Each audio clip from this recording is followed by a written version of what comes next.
Hi, and welcome to Introductory Astronomy again. Today we're going to be talking about star clusters, looking out into the universe and seeing what's out there with telescopes. So one of the things we notice when we look out in the universe is that there's not just single stars like the sun. In fact, single stars like the sun are the exception. Stars come in bunches, sometimes really big bunches. And these bunches are so big they form into huge balls, sometimes, but sometimes they don't. So today we're going to be going through certain types of clusters, relatively small star clusters called open clusters and big star clusters called globular clusters. So here is a picture of one gigantic star ball, so you can already guess which one this will be. Okay.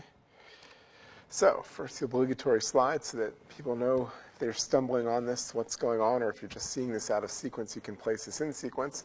This is Introductory Astronomy, actually being taught for credit under the course name PH 1600 for Physics 1600 at Michigan Technological University. So this is the 15th lecture in this series, star clusters today. Next time we'll be talking about how stars die, and in particular, black holes. That's one way stars can leave a corpse, is as a black hole. So I am Robert Nemiroff, and if you're taking this course for credit, you need to go to courses.mtu.edu. So what are you responsible for? As usual, you're responsible for the things I say in lecture, supposing they're correct. If not, email me and tell me they're incorrect, and then I'll try to correct them next lecture. You're responsible for the listed Wikipedia entries, but not if they include higher math.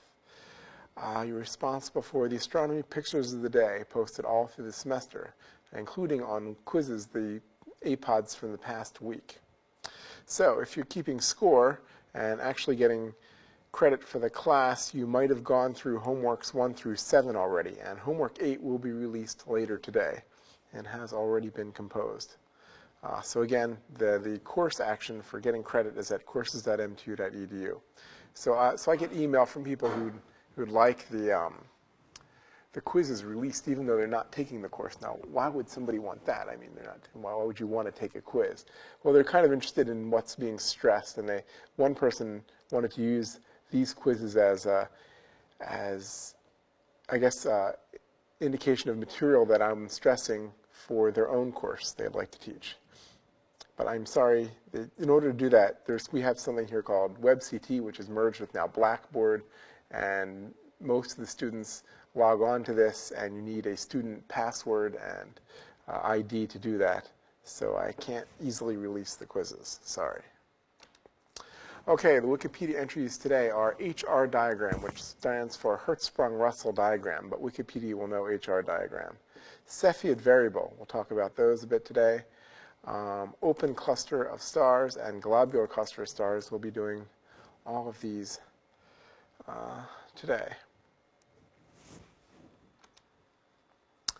Okay, so Cepheid variables are a specific type of star. So we're interested in knowing how far away things are, because we don't know, without just looking at it, we just see the dome of the sky, and we don't immediately know how far away things are. In fact, several hundred years ago, there was thinking that the dome of the sky was just all at some distance, and it was just this amazing tapestry of light that was out there, not all that far away. So now we know that we're looking into a three-dimensional field. And looking into this field, we want to know how far things are away. We want to know what it is we're seeing in the field. It helps us to know how far things are away, to know what we're seeing. So if we look in this field of stars, we can see that not all stars are the same. As I mentioned last time with Henrietta Swan Leavitt, it was noticed that some stars change their brightness, and they change their brightness in a very similar way. In fact, they usually become bright and dim, and on the time scale of sometimes days, sometimes even longer than days. So first they're just a curiosity. Oh, look at the changing star. Isn't it great that our sun doesn't do that, so we wouldn't have extremely hot months and then extremely cool months? But then people realized, in particular Henrietta Leavitt, that these pulsations, these variable stars, some of them appear to have similar spectra, so they all seem to be the same type of star. And also, you can tell how bright, intrinsically bright the star is by how long its pulsation period is. So it turned out that the longer it took for a star to pulse, the more intrinsically bright it was. So very, very bright stars took very long to pulse, particularly if they were of the Cepheid variable class. So then all you had to do is know how apparently bright it was, and you could tell how far away it was. So let's say you see a very long period Cepheid, and it's very bright, apparently bright to the eye. Then that means that it's relatively close by. But more intriguing, let's say you see one that's really dim. It's got a very long period, but it's very dim. What would that tell you? It would have to tell you that this pulsating star, this Cepheid star, is very far away. So it might look like a normal star. It might have the brightness of another star, but to have that long period, it has to be very far away. And that's really useful for calibrating the distance scale of our universe. As I'll say in future lectures, that we're very interested in calibrating the distance scale of the universe, and it's not so easy to do. We have to keep calibrating different distance scales, because what we see on the close by scale isn't what tells us things far away on the far away scale. So we can't see Cepheid variables if they're well across the universe. So we have to use Cepheid variables to help us understand the nearby universe, and then calibrate other standard candles that are then seen far away in the universe to help us understand how things are very far away. So here's a quick YouTube movie of Cepheid stars varying.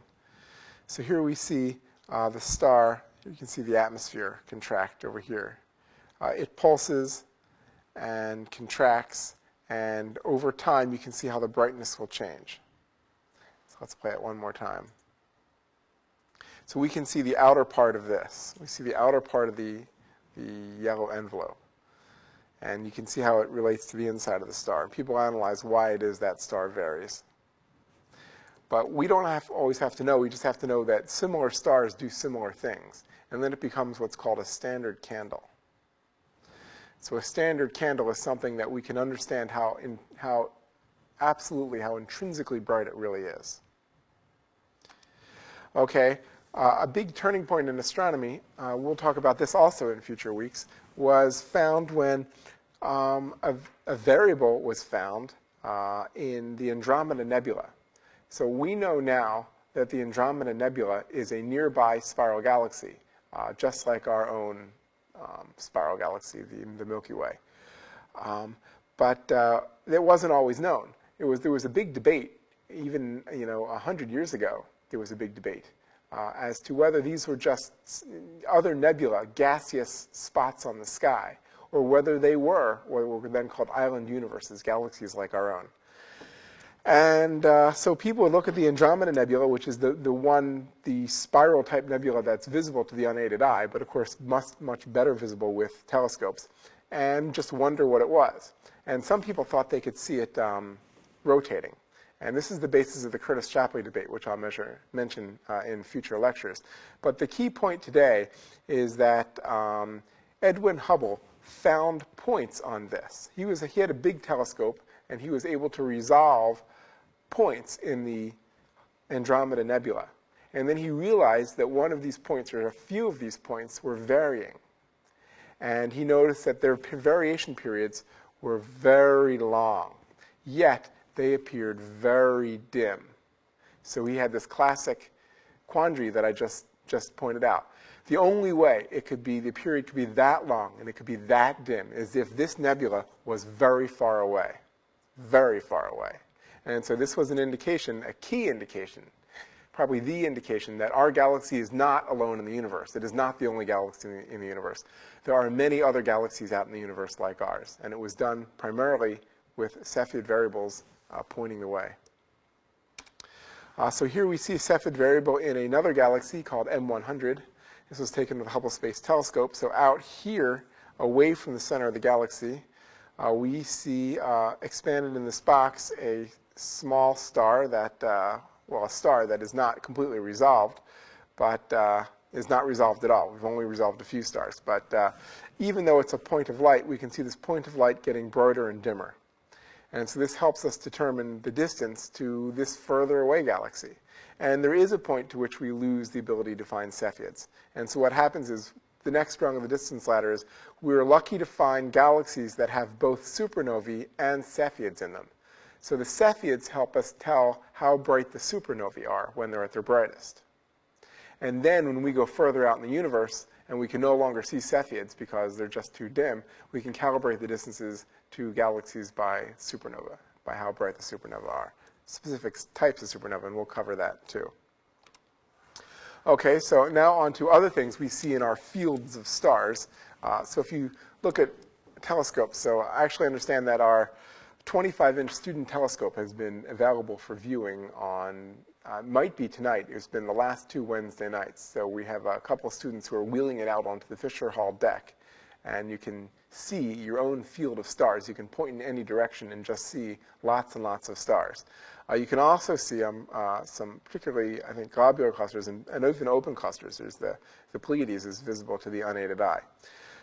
So when we started looking at things, we start trying to understand what they are, and we start trying to make groups of things. So humans are good at making classes of things. So it was noticed that there are lots of clusters of stars, that stars form individual stars. They form into binary stars in multiple star systems. But then it was found there's more than that. There are open clusters, it was found, and they were different than a different kind of cluster called globular cluster. So they were distinct groups. It isn't just they don't just merge between the two, where you have a few stars in an open cluster, and then you have even more stars in a mediocre cluster, and then most stars in a globular cluster. No, it turned out, just from looking, that there are distinct groups.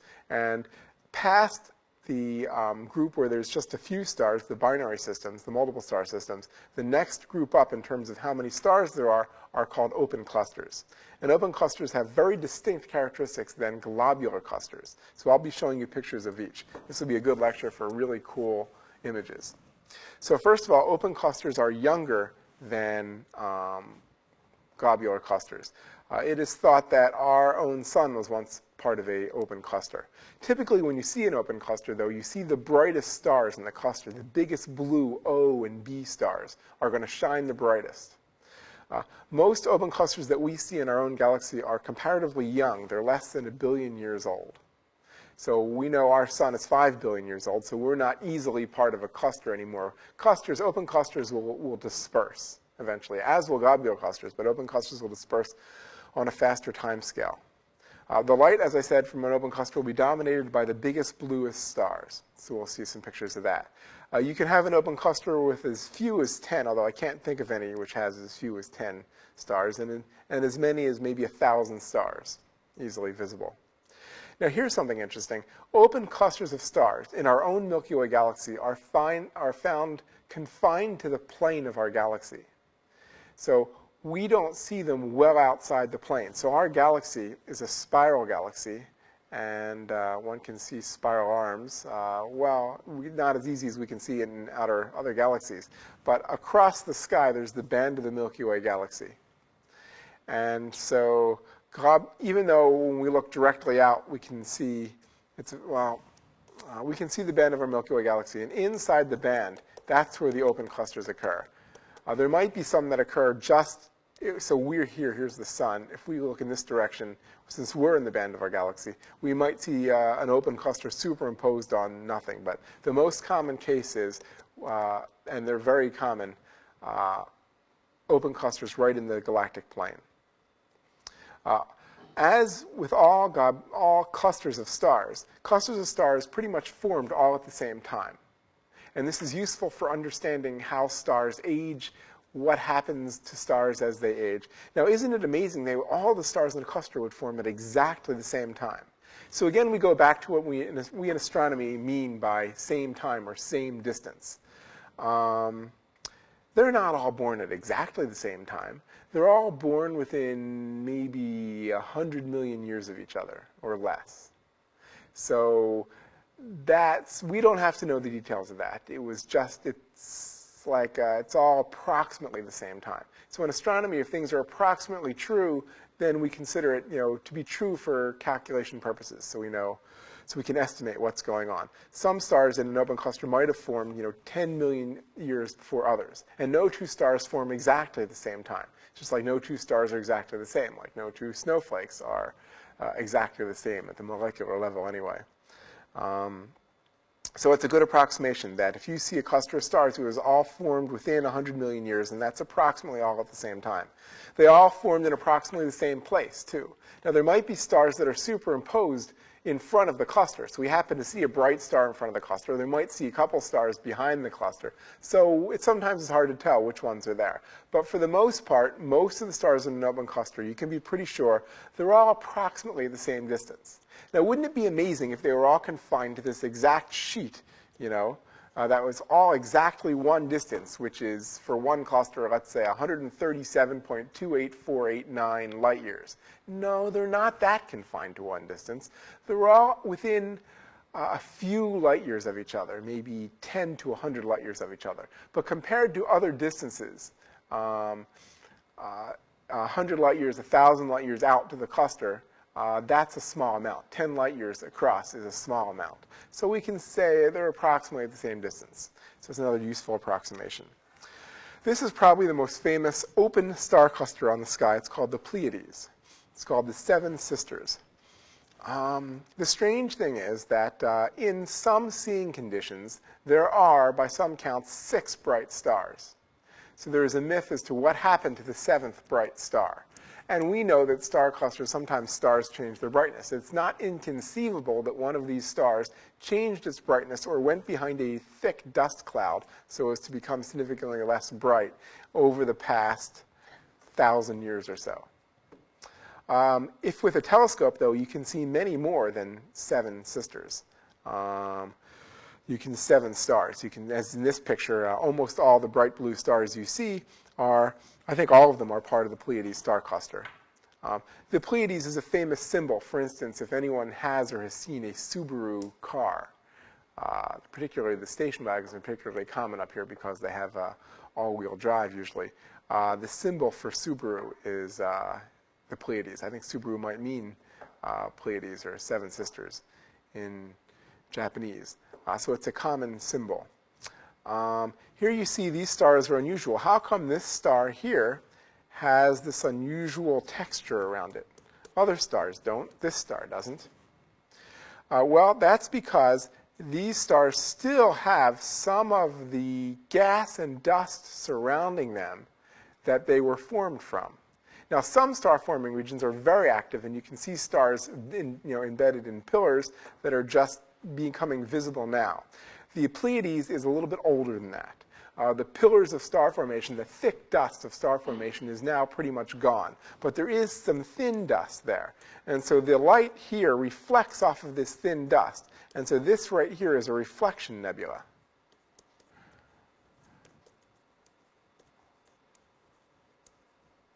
And it's reflecting the light from the star. Now, the star itself is pretty much blue. So the reflection nebula is going to be reflecting pretty much blue light. So reflection nebulae are usually blue.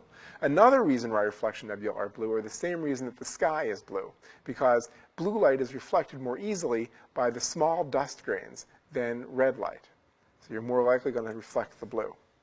Another thing that most people will notice is that these are not really points of light, they're crosses. Now, how can these stars have these unusual appendages, and how come I never seem to mention them? What are these? These are not at the star itself. The star is a point of light as best we can see. They're not big crosses.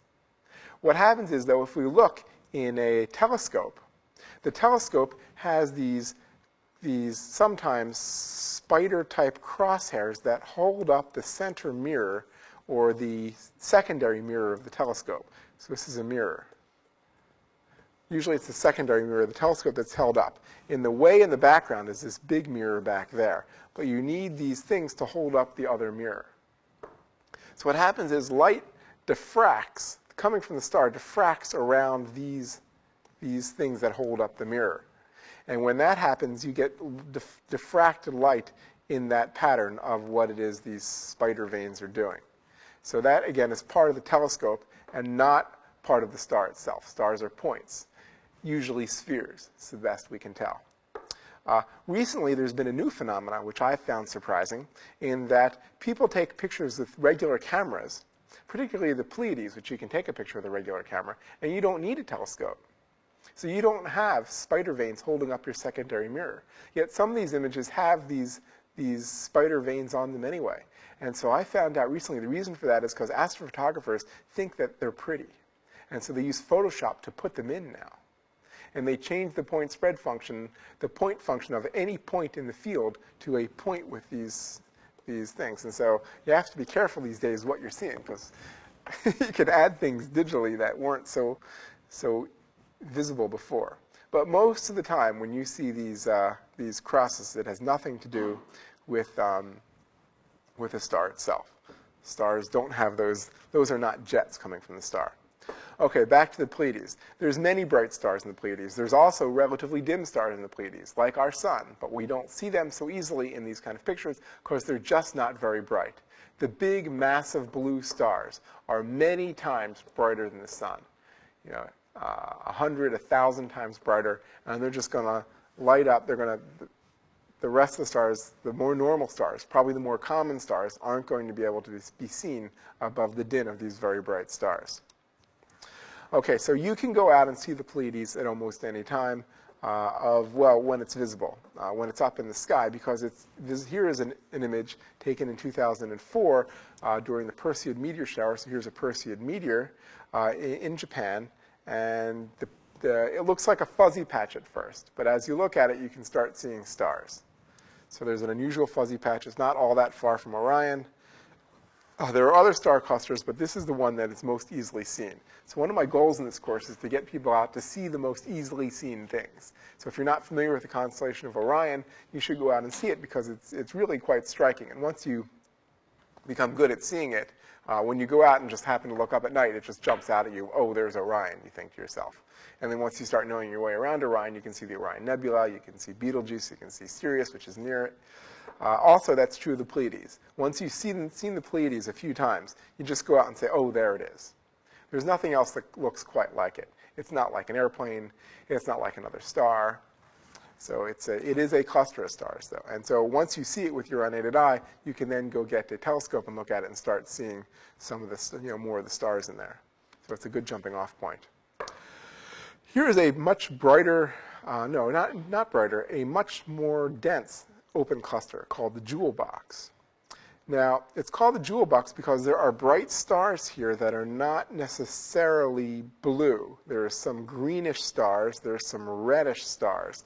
So to look at this through a telescope, particularly evident, actually, when you take a picture because your eyes don't perceive, your dark adapted eyes don't perceive color as well as your light eyes. So if you were to take a picture and then look at the picture with your bright looking eyes in a room where you're not dark adapted, you start to see many different colors here. And it's quite striking. Several clusters are like this, but in particular, this is New General Catalog number 290. So way back, Charles Messier made a catalog of things that were not comets, because the big thing back then was to find comets, and he would be embarrassed to pick stuff out that was a comet that wasn't a comet. So it's always called the M. So things that are M numbers. So you have, we'll see them now. Like M13 is a globular cluster. I think we'll see that here later. So he made a list essentially telling people, don't confuse this strange thing, M15, which I don't think is interesting, with a comet, which I do think is interesting. Because a couple hundred years ago, comets were all the rage. Nowadays, these M objects we think are very interesting because the comets we find a little bit less interesting. These huge globular clusters we now know are huge groups of stars, and we like to study them. They tell us a lot about our universe. Now, in more recent times, we see too many things with telescopes than Messier, and we're not interested in identifying which ones are comets or not. So the New General Catalog was a more modern effort, and it had, it's thousands of objects in it. And it's not the only catalog of stuff. So in this more modern catalog of things that are not easily visible with a small telescope or the unaided eye, the New General Catalog 290 is an open cluster that has many, many stars, very dense in the center, and many colors, very picturesque. Here's one against a background star field of the Milky Way stars. This is M7, so a Messier object. 7th in the Messier's list. It's an open cluster in Scorpius. Since Messier could only find bright objects, if it has an M number, it makes it particularly interesting. It means that it's very bright, probably visible, possibly visible with the unaided eye. Okay, so this is two open clusters. So we can plot stars on the Hertzsprung-Russell diagram. And here we see stars there in the direction of NGC 188. And we can see NGC 188 and M67. So we can see the main sequence here. And we can see the main sequence there. And this is absolute magnitude, so assuming we already know the distance to these things. And what's interesting is that these two main sequences, they lie on top of each other here, but over here they don't. So why is that? So after thinking for a while, people did come up with a reason, and it's a very useful reason. It's because these stars, which are missing, by the way, have already evolved off the main sequence. It turns out the more massive stars here, and we'll learn about this in star death more next time, evolve much faster than these stars down here. An O or a B star could evolve completely from being born to dying within 100 million years or so. But these stars down here, so these are the O and B stars. These stars down here, the GK stars, K stars, G stars, they're very stable. They're going to last for billions of years. So they're going to hang out on the main sequence for quite a while. So if you look at two clusters, it turns out that all of these stars have evolved off. But for the blue cluster, NGC 188, it's already lost these stars that M67 has not lost. So that's very interesting that that happened. So this enables us to give us a way of identifying the ages of clusters. So we'll talk about that more later. It's the turnoff mass, it's called. And that's particularly useful in dating globular clusters, because globular clusters are so old, some of them, they rival the universe in terms of sheer age. They're really old. Okay, so if you look into the Orion Nebula, star-forming region, you will see in there is an open cluster of stars, and it's called the trapezium. So this was taken by the Hubble Space Telescope. And there's tremendous, interesting structure here of the gas and dust. And there are even more stars forming. So the trapezium is a very young cluster where you can see its birth gas and dust still hanging out and stars still forming. So the trapezium is not done forming stars. Here you can see two different open clusters, by contrast, happen to be nearly along the same line of sight. Here's one, here's another. This star is unrelated. This is just a star in our own Milky Way. All these other stars are unrelated too. They're somewhere in our Milky Way, but this is a particularly older globular cluster, and there's actually a planetary nebula right there, hard to see. I'll circle it.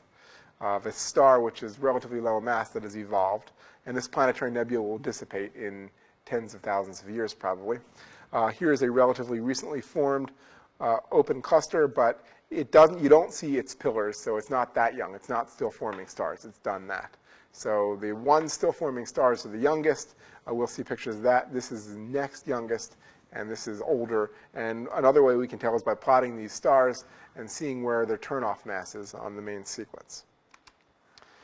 Okay, here's, I guess, two more open clusters. This one is nearby. Lots of bright blue stars. This one is getting close to globular cluster mass. I list it as an open cluster, though, so it's actually one of the densest open clusters I've seen. So what happens to stars in a cluster, in any type of cluster? Do they just sit there? And the answer is no. They're variable in a number of ways. Here you see the stars move. So star clusters are essentially big binary star systems. They're all trying to orbit each other, but what happens is they end up orbiting a common center of gravity, center of mass here. So these stars, they're moving most quickly in the center. A typical thing is there'd be a long orbit like this. So according to Kepler's laws, as you might remember, the star is going to move fastest when it's near the center and slowest when it's furthest from the center. So these stars out here, if you watch them, they're going to be moving really slow until they get in toward the center, and they're going to zip much faster. So they are not all in circular orbits. They're not all in, sometimes they're in somewhat chaotic orbits, because once they get near the center, sometimes they can be scattered by a close encounter with another star, and they will be thrown out. So there are stars, as you see, hovering around the edges.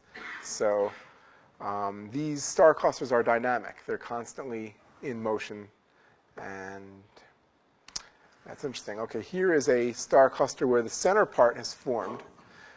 This is the Rosetta Nebula, which can be seen in visible light to be quite red. And so we feature it in APOD on Valentine's Day, usually. And there are stars forming on the edges here. Now, what happens is in these star-forming regions is that the stars in the center explode in supernovae and send out shock waves. But they also have strong stellar winds that push out here. So the stars in the center are going to end forming first. And then they're going to push out and create a vacuum in the center and start stopping the star formation of other stars that are forming around here. So you get this big torus where there's spherical shell where things are forming around here, and they're not done forming stars there. Once this star cluster becomes older, it's going to mix up, and these stars are going to be moving by their own thing. These stars are going to be falling to the center. All the gas will be gone. So in a few million years, a lot of the gas will be gone. Well, 100 million years or more. And the stars, the orbits of the stars themselves will take over. But this star cluster in the Rosetta is just forming now, and is still forming stars, usually in the denser knots that you see. Okay, oh, this is a cool one. This is the Eagle Nebula with the pillars of creation that are so famous. So there's stars forming right in there. The stars forming here. What this is, this looks like an eagle. So here's the eagle's head. See, if there was an eye, it would be here. Here's the eagle's wings. So I don't know if it has feet. What happens is this is a star-forming region where we just happen to be able to see into it. This is an opening of the shell. So there are star-forming regions we can't see into, but this is one we can see into it. And when we see into it, we see the young open cluster of stars all through here. And here's the shell part. And there are these dust sculptures here that are sort of sculpted by the stars. They used to be relatively uniform, but these are the densest knots of gas and dust. And so basically the stellar winds and explosive events push out on these, and they evaporate things. And as the stars themselves form, they evaporate these dust sculptures too. So the Eagle Nebula, we're looking into a star-forming region, a stellar nursery, and we can see its spectacular images in there because we happen to be able to look into a window to it. Okay, moving up to globular clusters. So globular clusters are among the oldest things we've ever seen. And for a while, they appeared to be older than the universe itself, which was a bit of an embarrassment because how can you be older than the universe itself? It doesn't seem possible. Now we know that they're pretty much some of the oldest things, along with shadows of things on the microwave background. They are the oldest things, essentially, that we know, and some galaxies themselves. They contain many more stars than open clusters. They contain as few as 10,000, as many as 1 million or so. Again, we say they're born all at the same time. Again, we say that they all have the same distance. What's interesting about these stars, though, is that you don't see any big, bright blue stars in globular clusters, or relatively few. They're all relatively dim. Why is that? How come there's only these bright stars in the young open clusters? Well, it's again because these young stars, as we'll learn in Star Death next time, they're so massive, and they evolve so quickly that they explode in 100 million years. And so since globular clusters are older, and they've been around for so long, all the big, massive, bright stars have gone, leaving the lots of relatively dimmer stars, many times as bright as our sun, or different than many more than the open clusters. What's interesting about globular clusters also is they're not confined to the plane of our galaxy. In fact, they tend not to like our plane of our galaxy. Randomly, you can find a couple close to it, the plane. But usually, if our galaxy is here, you see the globular clusters orbiting around the plane of the galaxy, not in it. They do have some bright blue stars. If you look closely, there are stars that are relatively bright and relatively blue that appear to be much younger than the globular cluster themselves. And that was a big mystery again, and it was called the blue straggler mystery. Why are the blue stragglers there? People didn't know, but I'll explain why. Okay, so here we see a star-forming region in Rho Ophiuchi, and there is here a globular cluster that's far in the distance. Just a colorful picture. So here is M3 from the Wind Telescope on Kitt Peak. M3 is a globular cluster. You can see many of the stars. They're more red, typically, older, dimmer, more red than stars in open clusters. And it's a big star ball. Here you can see that this is a time-lapse image where there are some stars. If you look at this star, for instance, and this star, and this star, these are variable stars. They're called RR Lyrae stars. And they're important for helping to determine distances to some globular clusters. So globular clusters are not only dynamic in the sense that the stars are moving around. The stars move around too slow for us to really see that. But the variability of some of the stars themselves we can see. And that does help us understand how bright and how far away the clusters are. Here's a very pretty photograph of M13, a very massive globular cluster in Hercules. And again, this contains millions of stars. Here's another one, Omega Centauri. I think this is the most massive, densest cluster in the Milky Way. It's far enough away that it doesn't have an M number. If our Earth was orbiting a sun-like star here, nighttime would be very different. Nighttime would have lots and lots of very, very bright stars in it. And in fact, it would rarely be dark as it gets here at night. There's a famous story by Isaac Asimov called Nightfall. He's a science fiction writer, Isaac Asimov.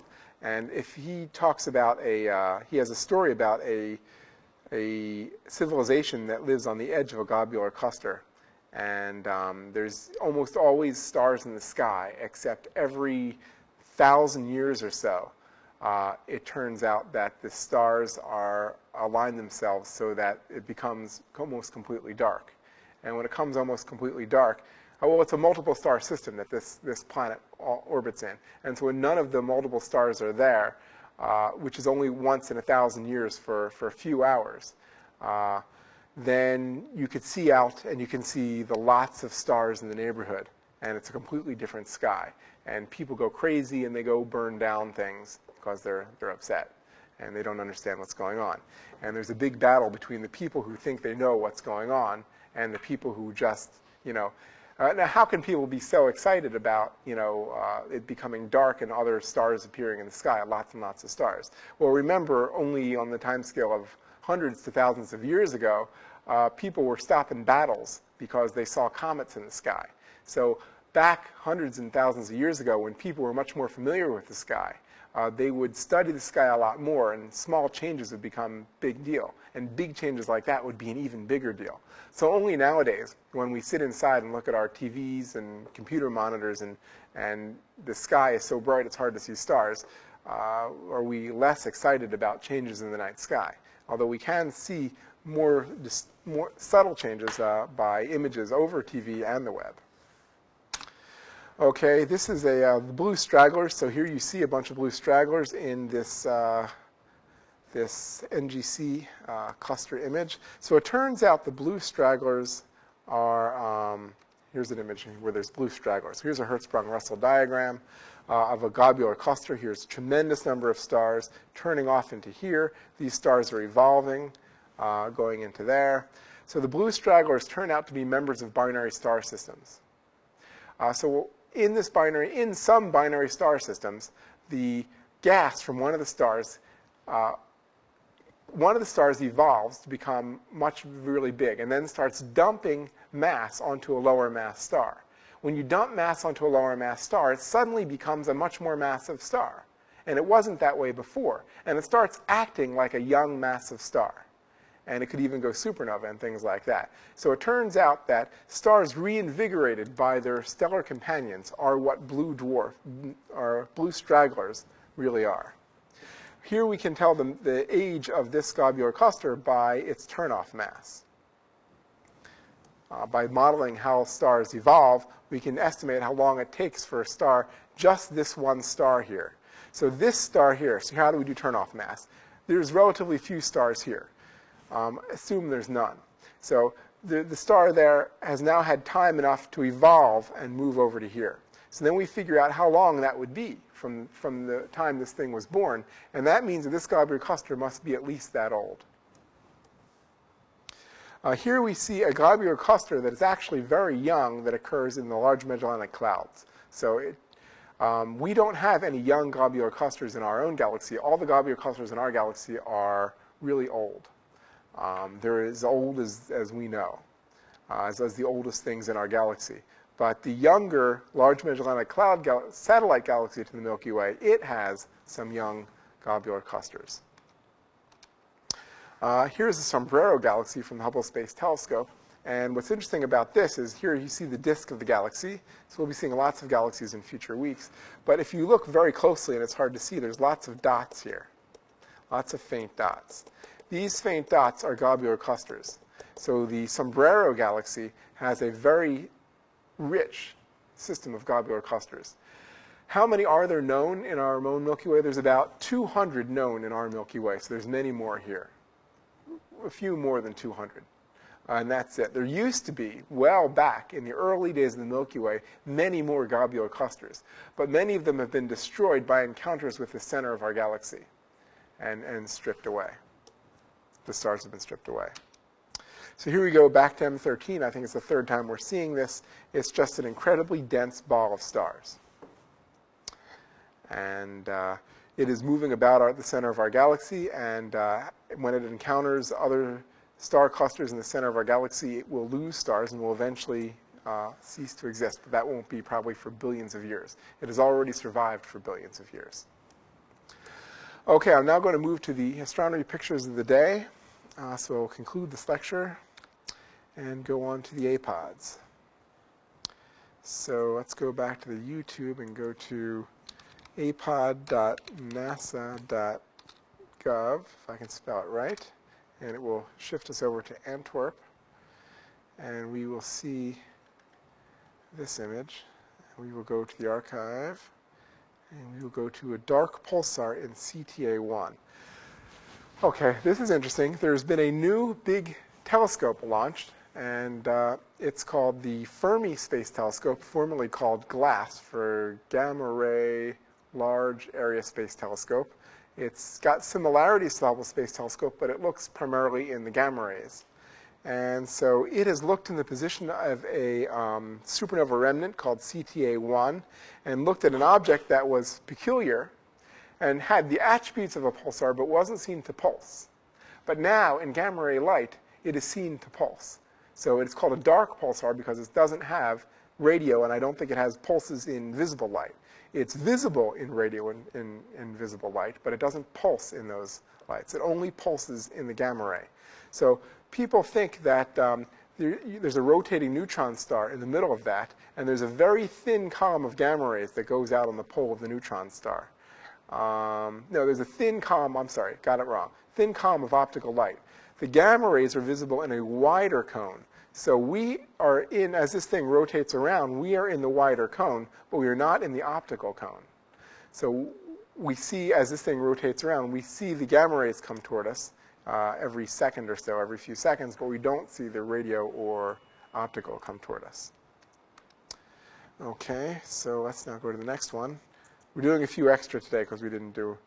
This is a spiral galaxy with lots of detail. Our own spiral is not too different from this. These galaxies happen to be in the background. This happens to be in the foreground. So this is just a random superposition. But what's interesting is this NGC 7331 spiral shows a lot of dark dust and a lot of bright blue stars and reasonably well-defined spiral arms. So there's a lot of good texture, spiral galaxy texture there. These galaxies are also interesting. This one has an unusual spiral shape. These have more typical spiral shapes. So we'll be seeing in a week or two that galaxies can be particularly unusual. They're not all easily defined, easily the same. Okay, this is a close-up of the Great Nebula in Orion. So remember, I've pointed out Orion a couple times, and there's a little patch that seems somewhat reddish to the eye, fuzzy reddish patch in the, not in the belt of Orion, but just below the belt. And so here's a close-up taken I think with a background, with just a backyard telescope, I believe. And here you can see tremendous texture. There's a young cluster of stars around here forming. And here you can see the dust, the tremendously detailed dust. And this is mostly a reflection nebula here in the Orion Nebula, the Great Nebula of Orion. And this is part of a larger region that has lots of star formation going on. Okay, here you see a very loose open cluster of stars superimposed with the last bright comet to come around. Well, not come around, but Comet Holmes, to brighten unusually. So Comet Holmes is still out near the orbit of Mars, but is now faded. And at its brightest, it was truly an unusual sight, and you could just go out and look at it in the sky and say, oh, there it is, if you knew where to look. It wasn't so bright that you couldn't help but notice it. That's even more rare. But it was bright enough that if you knew where to look, you can say, without any aid at all, just point to it and say, there it is. And it happens to be randomly superimposed behind stars well in the background. Okay, here's another open cluster of stars forming here, and we can see that the winds from these are pushing out and causing this structure there. It's pushing out the envelope of gas. Here's an opening that I guess stars in this direction looking here would be able to look in there and see it as an open cavity. So this is called NGC 602, and it's very picturesque. Here's another open cluster of stars. I don't know if it's related to this cluster. Okay, here's another. Okay, it just happened to be lots of stars forming. Here's another group of open cluster of stars called Pismis 24. The 24th entry in Pismis' catalog. So this is the Hubble Space Telescope, I believe, took this. Here is a very bright star creating its own little cocoon here. This kind of looks like a strange house over here. I really like this image because this thing looks like a strange house of star formation. There are stars embedded in there that are very red sometimes, that are forming their own little halos here. And when it gets enough, when these start connecting, and you can get these fronts, and then you get these big cavities. So here's a bunch of stars that have already cleared out the gas and dust around them. Okay, here's an image from a Cassini image of Saturn. So Cassini's been flying around Saturn, taking images of its moons, but also taking images of Saturn itself. So this is an infrared image of the south pole of Saturn. So here you can see many interesting things. Here you can see this tremendous band there. The south pole of Saturn itself is really very strange and has an unusual vortex there that's like a hurricane that's been going on for an enormous period of time. In infrared light, Saturn glows quite brightly, but when it has cloud patterns, these clouds tendency to be seen in silhouette, to absorb the infrared light and not emit as much infrared light themselves, so they're seen as dark spots. So that's a cloud pattern there. The relatively light spots are relatively underdense areas of Saturn's atmosphere. So there's also a haze seen here that's not seen very close to the south pole of Saturn, and so we're still studying that, trying to figure out why that is. Okay, here we have a nebula that's happens to look like North America. So there's a lot of star formation happening right here where there's dense. Here, there's just not glowing in the nebula. Here it's dark because there's dense, dark dust. So that's a particularly interesting region. And the whole thing glows in red light because the light from stars knocks electrons away from protons. And as they fall back, they emit they emit several colors, but the one that the eye can see the best is red. So that's visible in the North America Nebula. And today's image is a bright star. Mirach's Ghost is actually a faint galaxy. This is the ghost here. I'm actually interested to watch how well this does on DIG, because it's not, in my opinion, a very spectacular image, but it has an interesting name. So I think its DIG popularity is due to how interesting the name is. There's a Beta Andromeda is right here. The second brightest star in the Andromeda constellation is seen from Earth, and apparently bright. But the background galaxy called Mirach's Ghost is there. Okay, I don't believe we have another one. I think that was today. Tomorrow is even scarier, but it's object not found because it will be posted tomorrow. It's tomorrow's astronomy picture of the day, but we will review it next week. And so until next week, I will see you. See you next Monday. Bye.